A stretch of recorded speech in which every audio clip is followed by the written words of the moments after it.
We're a quarter of the way through the NBA season, and while some teams are exceeding expectations, others are in complete chaos.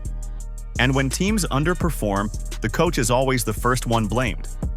Today, we're breaking down the 5 NBA coaches whose jobs are hanging by a thread. These coaches could realistically be fired in the next few months. Let's get into it.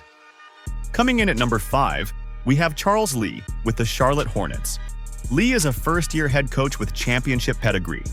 He was an assistant for the Milwaukee Bucks 2021 title and the Boston Celtics 2024 championship. But Charlotte is 7-18, 12th in the East. That's unacceptable with the talent on this roster.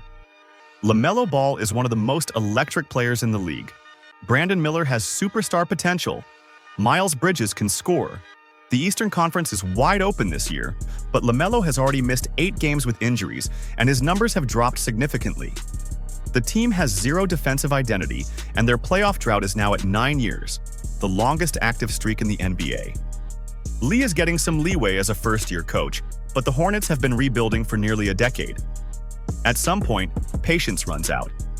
If Charlotte doesn't improve significantly in the second half, Lee could be gone. The organization might need a veteran coach to get this core to the playoffs. He's on wait-and-see status, but that leash is getting shorter. At number 4, we have Tuomas Iisalo of the Memphis Grizzlies. Iisalo is the first Finnish-born head coach in NBA history, and this is his first NBA head coaching job. He won the Euro Cup championship and multiple Coach of the Year awards in Europe.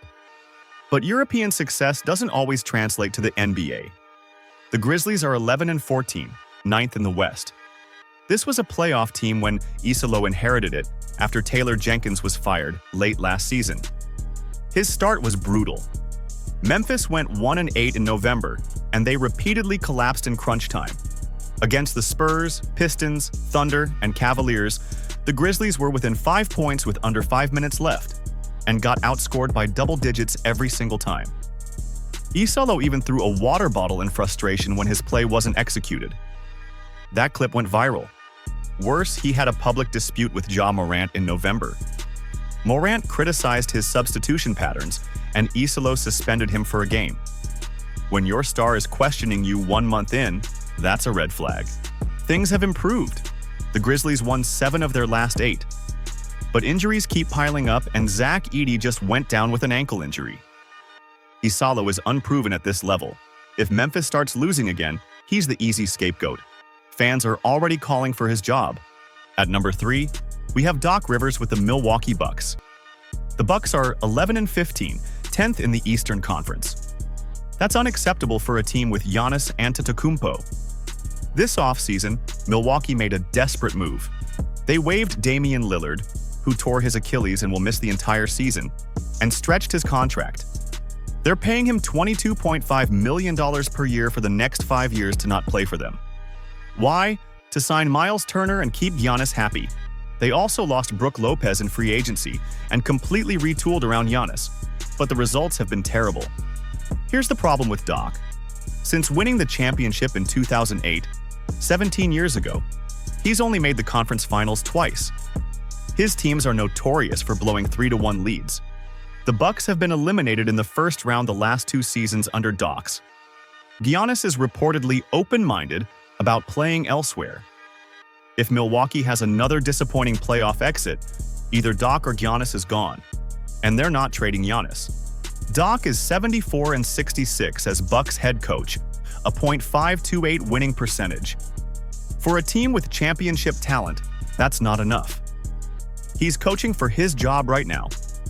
At number 2, we have Ty Lue with the LA Clippers. This might surprise people because Ty Lue is one of the best coaches in the NBA.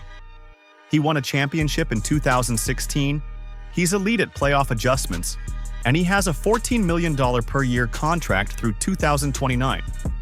But none of that matters when you're 6-19.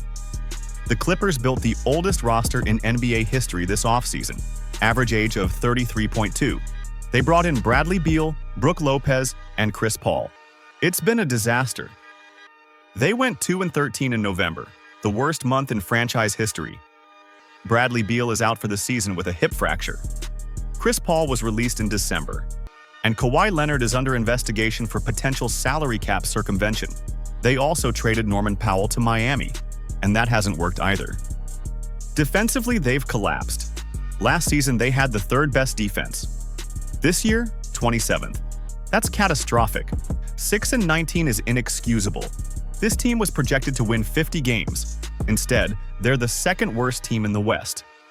Lue himself admitted the next man-up mentality doesn't work when you're replacing a $60 million player with a $400,000 player.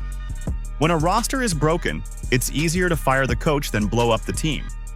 Lue is one of the best coaches in the league, but the NBA is results-driven. If the Clippers don't turn this around, Ty Lue is gone. And finally, at number 1, the hottest seat in the NBA, Doug Christie with the Sacramento Kings. Christie took over in late December last season after the Kings fired Mike Brown, a two-time Coach of the Year winner. Christie went 27-24 as interim, earning the full-time job. But the Kings are 6-19, 13th in the West, in complete free fall. Here's what makes this worse. Within weeks of Christie taking over last season, De'Aaron Fox, the franchise's star point guard, requested a trade. Fox had been in Sacramento for 8 years, and the moment Christie became coach, he wanted out. In February, the Kings traded Fox to San Antonio in a massive 3-team deal for Zach LaVine and picks. That's franchise-altering, and it happened because Fox had zero faith in Christie. The Kings also have a new GM, Scott Perry, who was hired after Christie was named coach. Perry didn't choose Christie, he inherited him. When a GM doesn't pick his own coach, that coach is on borrowed time. Multiple preseason rankings had Christie at number 2 on the hot seat, expected to be one of the first fired. Christie has no NBA head coaching experience.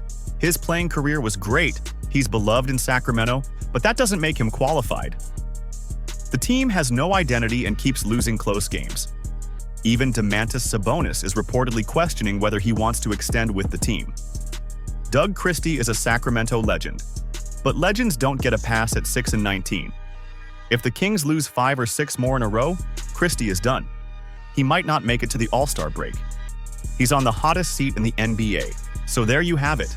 5 NBA coaches coaching for their jobs right now. Charles Lee in Charlotte needs results with a talented roster. Tuomas Iisalo in Memphis is learning European success doesn't guarantee NBA success. Doc Rivers is facing another disappointing season despite having Giannis. Ty Lue is dealing with the oldest roster in history and catastrophic results. And Doug Christie might not survive the month in Sacramento. The NBA is ruthless. Coaches get hired to be fired. Which coach gets fired first? Drop a comment. If you want more NBA analytics, hit subscribe. We break down the numbers every week. Thanks for watching.